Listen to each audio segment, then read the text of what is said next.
Hello दोस्तों, welcome back to my channel. मैं थोल्ला भाई पीके में आपका स्वागत है। दोस्तों, जैसा कि आप लोग जानते हैं कि आप लोग का एग्ज़ाम जो है बहुत ही नज़दीक आ चुका है और आज जो आपका टॉपिक है वो है ट्रांसफार्मर।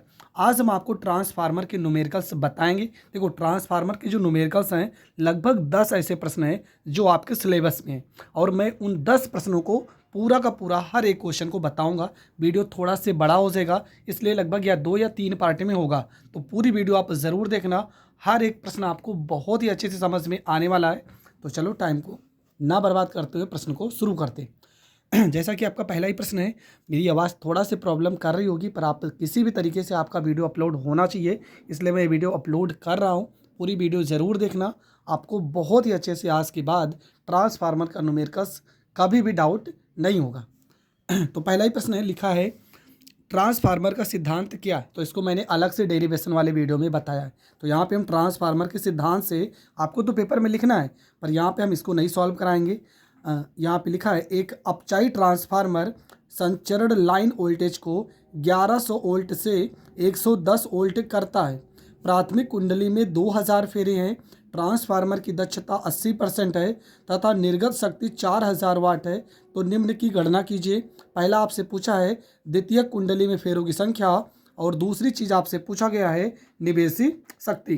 तो प्रश्न तो आप समझ गए होंगे। यहाँ पर क्या लिखा है कि आपका जो वोल्टेज है वो 1100 वोल्ट से, मतलब ये प्राथमिक आपका वोल्टेज बी एस का वैल्यू, बी पी का वैल्यू, ठीक है, इसको हम बोलते हैं प्राथमिक वोल्टेज। प्राथमिक वोल्टेज आपका कितना दिया गया है, तो प्राथमिक वोल्टेज आपका दिया गया 1100 वोल्ट दिया गया, 1100 वोल्ट दिया गया है। और आपका जो द्वितीयक वोल्टेज है, मतलब बी एस जो आपका दिया गया है, मतलब द्वितीयक वोल्टेज, द्वितीयक वोल्टेज, द्वितीयक वोल्टेज जो आपका दिया गया है वो आपका दिया गया है 110 वोल्ट। अब आप कैसे समझेंगे कि प्राथमिक कौन सा है और द्वितीयक कौन सा है। देखो, पहले 1100 वोल्ट लिखा है तो ये प्राथमिक होगा और बाद में 110 वोल्ट लिखा है तब ये द्वितीयक होगा।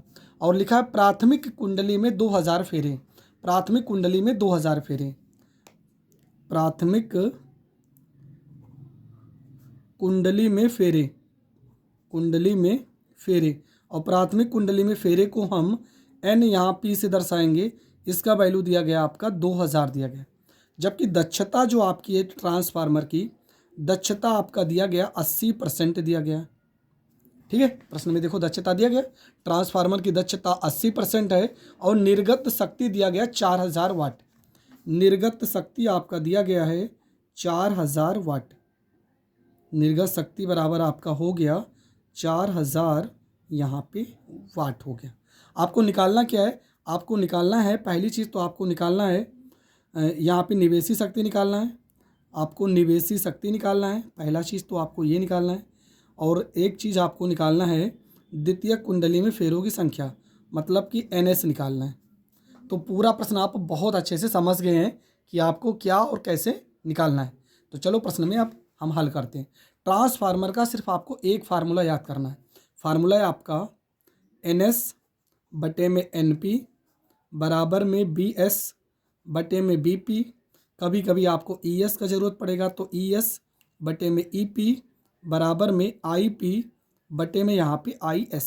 देखो, सब में सेकेंडरी सेकेंडरी सेकेंडरी ऊपर है, सिर्फ ये आपका जब धारा आप निकालेंगे तब आपका प्राथमिक वाला ऊपर होगा। बाकी सब में देखो SSS और बटे में NP BP EP और यहाँ पर IS हो जाएगा। सिर्फ ये वाले में आपका प्राथमिक वाला ऊपर होगा, बाकी हर एक में द्वितीयक वाला ही ऊपर होगा। तो सवाल में सिर्फ ये 4 वैल्यू दिए तो हमें इन्हीं चारों से हल करना है। तो यहाँ पे फार्मूला लिख रहे हैं हम, यहाँ पे NS दिया है, बटे में यहाँ पे NP है, बराबर में यहाँ पे BS है, बटे में यहाँ पे BP है। तो NS का वैल्यू आपको निकालना है क्योंकि फेरों की संख्या द्वितीय कुंडली में आपको निकालना है। प्राथमिक कुंडली में फेरों की संख्या 2000 है तो यहाँ पर 2000 लिखेंगे। द्वितीय कुंडली में वोल्टेज आपका 110 है जबकि प्राथमिक कुंडली में वोल्टेज आपका 1100 है। प्रश्न को यहाँ पे हल कर लेते हैं। देखो, एक जीरो यहाँ से, एक ज़ीरो यहाँ से कट जाएगा, एक ज़ीरो यहाँ पर है, एक ज़ीरो यहाँ पे कट जाएगा, ये 11 है, ये 11 से कट जाएगा, आपका 200 आ जाएगा इस साइड में।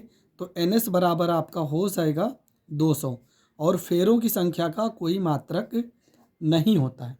तो प्रश्न आपको समझ में आ गया कि द्वितीयक कुंडली में फेरों की संख्या जो है, द्वितीयक कुंडली में फेरों की संख्या आपका कितना आ गया, आपका आ गया फेरों की संख्या 200 आ गया। अब आगे बढ़ते हैं। ट्रांसफार्मर की दक्षता, ट्रांसफार्मर की दक्षता का फार्मूला होता है, ट्रांसफार्मर की दक्षता का फार्मूला हो जाएगा निवेशी शक्ति और बटे में आपका हो जाएगा निर्गत शक्ति हो जाएगा। तो यहाँ पर आप लिखोगे निवेशी शक्ति और बटे में आपका हो जाएगा निर्गत शक्ति हो जाएगा, निर्गत शक्ति हो जाएगा। ये इसका फार्मूला होता है। तो यहाँ पे प्रश्न में आपका ट्रांसफार्मर की दक्षता दिया गया आपका 80% दिया गया। निवेशी शक्ति आपका कितना है, तो ये तो आपको निकालना है।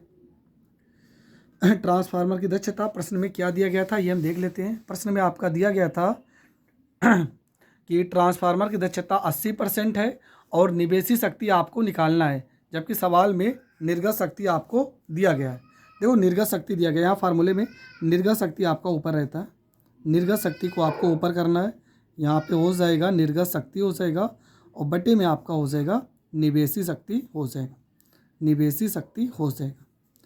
अब यहाँ पे फार्मूले में रखते हैं। तो यहाँ पर निर्गत शक्ति का वैल्यू प्रश्न में कितना दिया गया है, निर्गत शक्ति प्रश्न में दिया गया है, निवेशी शक्ति आपको निकालना है, निवेशी शक्ति आपको निकालना है। तो यहाँ पे हो जाएगा आपका 80 हो जाएगा, यहाँ पे परसेंट, और निर्गत शक्ति कितना दिया गया ये आपका नहीं दिया गया। प्रश्न में निर्गत शक्ति का वैल्यू दिया गया 4000 दिया गया और निवेशी शक्ति आपका नहीं दिया गया है, निवेशी शक्ति नहीं दिया गया है। तो यहाँ पे 80 से यहाँ पे 80 और परसेंट हटाएंगे तो बटे में 100 हो जाएगा, बराबर में यहाँ पे हो जाएगा 4000, बटे में यहाँ पे निवेशी शक्ति हो जाएगा, निवेशी शक्ति हो जाएगा। अब यहाँ से थोड़ा से प्रश्न को सॉल्व करते हैं। 1 0 यहाँ पर 1 0 कट जाएगा और यहाँ पे 8 से इसे काटेंगे तो 8 पंचे 40, यहाँ 50 आ जाएगा।